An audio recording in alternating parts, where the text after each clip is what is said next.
अस्सलामु अलैकुम वरहमतुल्लाहि वबरकातुह।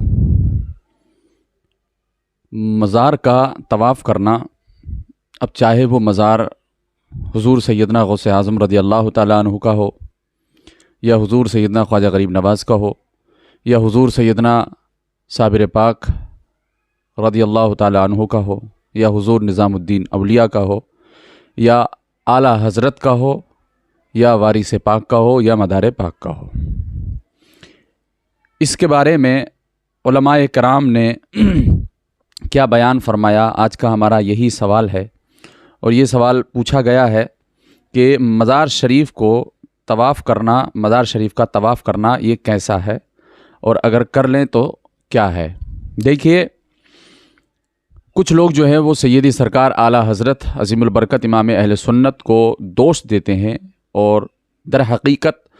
उन्होंने तालीमात आला हज़रत को ठीक से जैसे पढ़ने का हक़ है वैसे नहीं पढ़ा है, और वो आला हज़रत अलैहि रहमत व रिज़वान की बारगाह में तरह तरह की बातें बनाते हैं, पेश करते हैं कि आला हज़रत ने ऐसे कहा है, आला हज़रत ने ऐसे कहा है। कोई भी बात आपने आला हज़रत अज़ीमुल बरकत इमाम अहले सुन्नत की खिलाफ़ शरअ नहीं देखी होगी, तभी तो आप आला हज़रत अलैहि रहमत व रिज़वान के फ़तावे और ख़ास करके फ़तावा रज़विया शरीफ पूरे हिंदुस्तान ही नहीं बल्कि अक्सर दुनिया के ममालिक में उसको काबिल कबूल माना जाता है, और उस पर आँख बंद करके भरोसा कर लिया जाता है कि जब आला हज़रत ने ऐसा लिखा है तो फिर ऐसा ही है। इस वजह से कि उनकी तालीम पर जो नज़र थी, उनकी जो नज़र थी तो वो बहुत गहरी नज़र थी। आपने किसी भी मसले को महज ऐसे ही नहीं लिख दिया कि हाँ ये हो सकता है या नहीं हो सकता है। आपने उसके मुदल्लल जवाब पेश किए हैं। आपने कोई भी अगर जवाब दिया है तो उसमें आपने ऐसी तहकीकात पेश की हैं कि सामने वाले का बिल्कुल मुंह बंद हो जाता है, उसको कोई भी सवाल खड़ा करने की गुंजाइश नहीं रहती है। अभी एक ये सवाल आया था कि मज़ार शरीफ का तवाफ़ करना ये कैसा है, तो इसके बारे में हुज़ूर सैयदी सरकार आला हज़रत अज़ीमुल बरकत इमाम अहले सुन्नत फ़तावा रज़विया शरीफ जिल्द 9 सफ़ा नंबर 530 में फ़रमाते हैं, लिहाजा मज़ारात औलिया का तवाफ़ करना नाजायज़ व गुनाह है। और इसकी तफसील आपको अगर पढ़नी है तो फ़तावा रज़विया जिल्द 9 सफ़ा नंबर 530 को आप पढ़ेंगे तो आला हज़रत अज़ीमुल बरकत इमाम अहले सुन्नत फरमाते हैं कि बनियत ताज़ीम किसी भी मज़ार का तवाफ़ करना ये नाजायज़ है। इस वजह से कि हम तवाफ़ किस चीज़ का करते हैं, तवाफ़ हम खाने काबा का करते हैं। उसके अलावा काबा शरीफ के अलावा किसी मज़ार को तवाफ़ करना बनियत ताज़ीम ये नाजायज़ है। अब आला हज़रत अलैहि रहमत व रिज़वान के इस फरमान को, इस कौल को लोग तोड़ मड़ोड़ के पेश करते हैं और आवाम को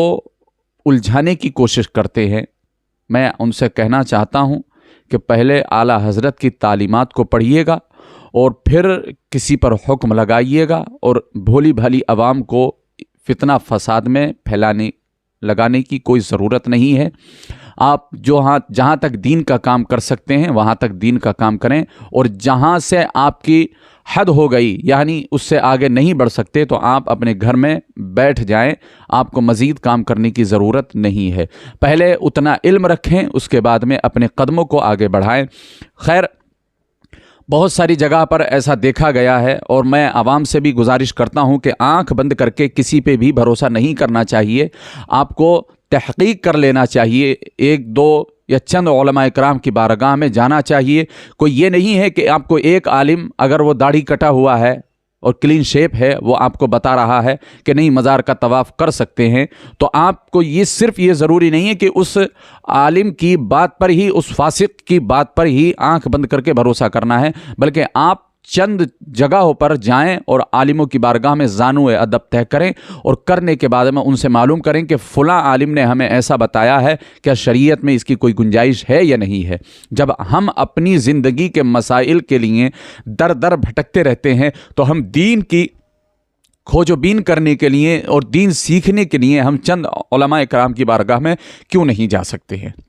تو یہ ایک فراڈ چل رہا ہے، اور ہماری بھولی بھالی عوام کو سوشل میڈیا کے ذریعے بھی بہت زیادہ بہکایا جا رہا ہے، اور آن لائن بھی اور آف لائن بھی بہت زیادہ بہکایا جا رہا ہے، اور نہ جانے کیسے کیسے کام کرائے جا رہے ہیں عوام سے مزاروں پر بلانے کے بعد میں۔ دیکھیے حضور سیدی سرکار اعلیٰ حضرت عظیم البرکت امام اہل سنت نے جو مزارات پر حاضری کا طریقہ پیش کیا ہے، آپ اور اکثر وہابیہ دیابینا اعلیٰ حضرت کو کہتے ہیں کہ قبر پجوا، یعنی یہ قبر کو پوجتے ہیں، لیکن اعلیٰ حضرت علیہ الرحمت والرضوان کے اتنے اقوال ہیں، آپ نے اتنی باتیں لکھی ہیں مزارات پر، اور کیا ادب لکھا ہے، آپ اگر پڑھیں گے تو قربان ہو جائیں گے،